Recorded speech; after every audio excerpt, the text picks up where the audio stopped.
Once upon a time, deep in a hidden corner of the world, there was a very special village. This village was known as the village of the big-headed people. As the name suggests, all the people in this village had very large heads. Their heads were so big that, from a distance, their heads seemed almost as large as their bodies. Despite this, they were happy and peacefully, living their lives without a care in the world.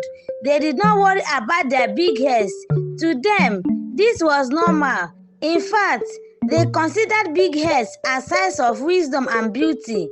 People in the village were kind, hardworking, and friendly to each other. They spent their days farming, going to the river to fetch water, and gathering around the village square to tell stories. Children played together and everyone shared food and laughter. Life was very simple and peaceful. One day, a young, tall, handsome man from another kingdom heard about this village. His name was Archie. He was known for his height and had a small, neatly shaped head that fit his slender frame perfectly. Archie had traveled many days and nights, crossing rivers, climbing hills, and sleeping under the stars. He was on a journey to find a wife, and he had heard that the village of the big-headed people was filled with beautiful women. When he finally reached the village, Archie took a deep breath, dusted his clothes, and stepped in. He walked confidently down the dusty path, hoping to greet the villagers with a smile. But to his surprise, the first person he saw was a young boy playing with a small goat, looked at him with a wide eyes, then screamed, "Ah! He has a tiny head!" The boy ran off, leaving his poor goat behind. Archie looked around, confused. Why is he scared of me? He wondered aloud. Oh, run! His head is too small! One woman screamed as she grabbed her child and dashed into her house. He must be a spirit. Look at how tall he is, and that tiny head. Another person whispered before quickly hiding behind a tree. Archie choked a little, realizing that he looked strange to them. Well, I guess they aren't used to seeing someone with a small head, he said to himself, laughing softly. He found it funny and hoped he would meet someone brave enough to talk to him. As he walked through the village, he came across a young woman named Uuna. Uuna was coming back from the stream with a pot of water balanced on her big head. When she saw Archie, she froze for a moment, her eyes wide with surprise. But instead of running away, she took a deep breath and stayed where she was, and Archie decided to approach her. Archie smiled and spoke to her. Hello, dear. My name is Archie. I came from a kingdom far, far away. I have traveled all this way because I heard about your wonderful village and I wanted to meet its people. I hope I did not scare you. Uuna looked at him curiously. She had never seen anyone with such a small head before. I am Uuna, she replied, her voice soft. Yes, you scared me, but... She jiggled, looking a bit embarrassed. So tell me, why do you have such a small head? Archie laughed. Well, thank you for not running away. I am not a spirit. Where I come from, all heads look like mine. I traveled a long way to meet people like you. I heard that the people here are kind-hearted and the women here are very beautiful, and I thought I might find a wife here. Uuna smiled. Well, you do look strange, but you seem kind, she said. Come with me. I will take you to my family's house. You can rest and have something to eat. Archie felt relieved. Finally, someone wasn't running away from him.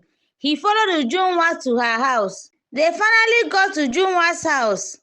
Her mother, Mama Uuna, was busy washing clothes by the side of the house. When she saw Archie, her eyes widened. She dropped the clothes she was holding. She quickly ran into the house, shouting, Nnanyi, Nnanyi, come out here. There's a strange man with a tiny head in our compound. Hurry, oh. Her husband, Okonkwo, rushed out holding a big machete, ready to protect his family.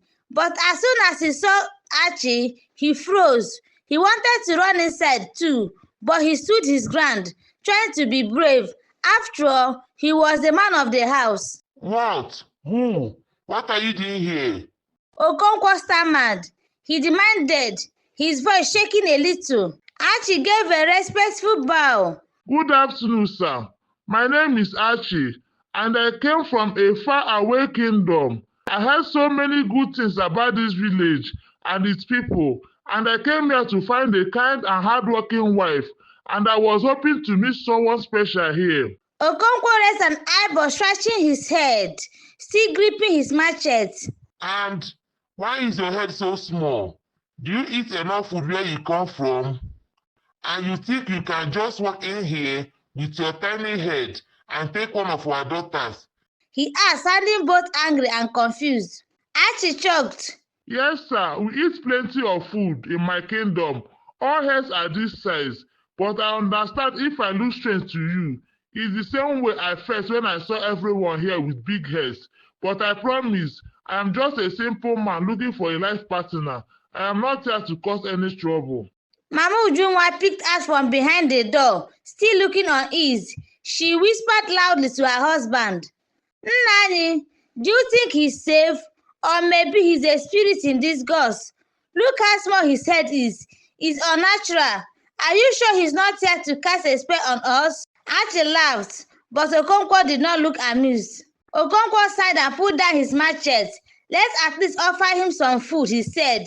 We can't turn away a guest, no matter how small. He said this. Ujuwa's mother slowly stepped out, still looking conscious. Well, she said, if you are really here with good intentions, you must prove yourself.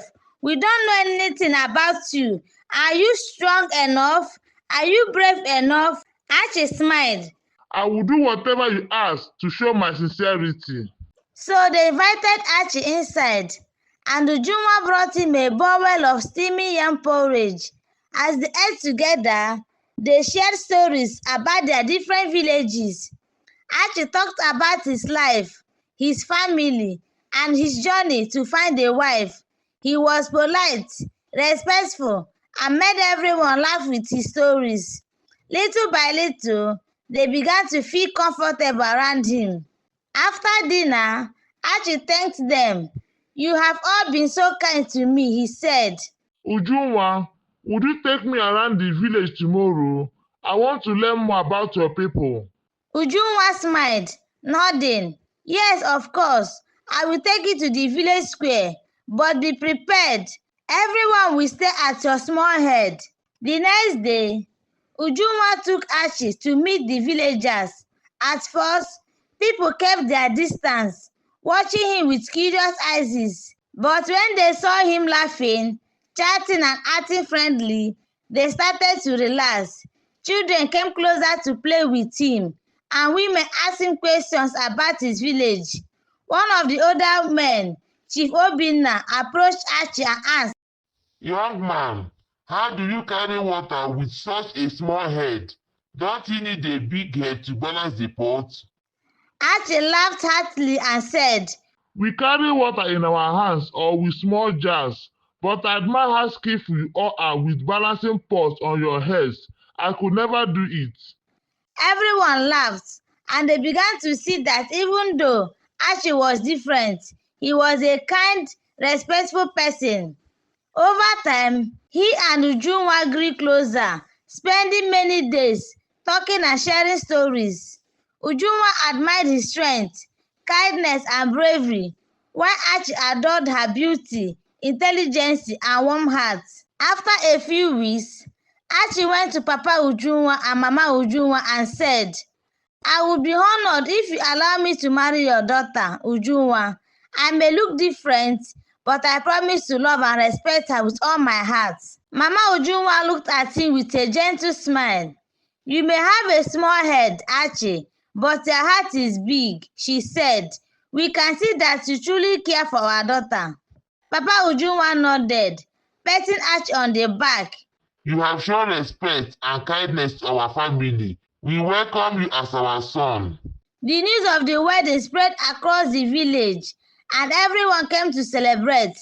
At first, some villagers were still pushed by the idea of a small-headed man marrying a big-headed woman. But as they watch Archie and Ujunwa together, laughing and happy, they realized that love had no shape or size. They accepted Archie into their village, and he and Ujunwa lived happily together, becoming a loving and respected couple in the community. From that day on, people in the village learned not to judge others by their appearance. They understood that kindness, respect, and love mattered more than how someone looked. And so, the village of the big-headed people became famous for their wisdom, not just their big heads. Moral lesson: true beauty lies in the heart, not in appearance. The end. Thank you guys for watching my story, and please come back for more interesting stories. I love you.